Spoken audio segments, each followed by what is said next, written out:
La grosse différence, c'est la possibilité qui vous est offerte ou non de racheter le véhicule à la fin du contrat.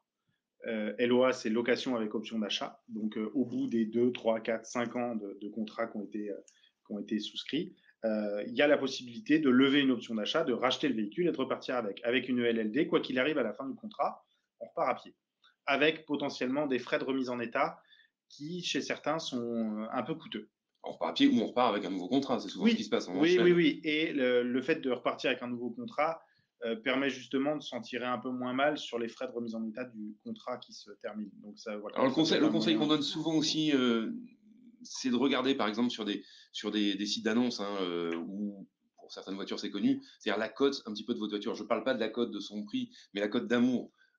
Si vous avez des modèles emblématiques, si vous avez des modèles qui fonctionnent bien, un 3008 va se revendre très facilement. C'est dommage de le laisser au vendeur une fois la location terminée.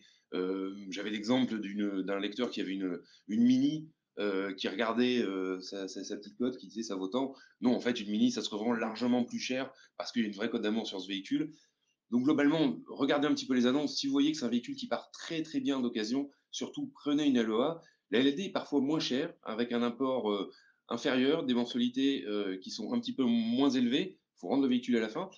Si vous achetez un véhicule qui n'a pas forcément la cote en occasion, qui est dur à revendre, aucun problème. Si vous êtes sûr de ne pas vouloir le conserver, Ou un LLD, vous diesel, pouvez hein. aider.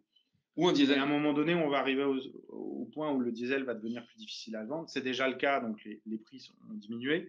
Mais voilà, sur des catégories, on va dire, qui sont passées de mode, typiquement les berlines traditionnelles, les monospaces, les véhicules diesel, la location sans option d'achat, donc la LLD classique, ça peut être un bon plan pour, voilà, pour avoir des mensualités raisonnables et puis pour derrière, pas se retrouver avec une ventouse sur le parking.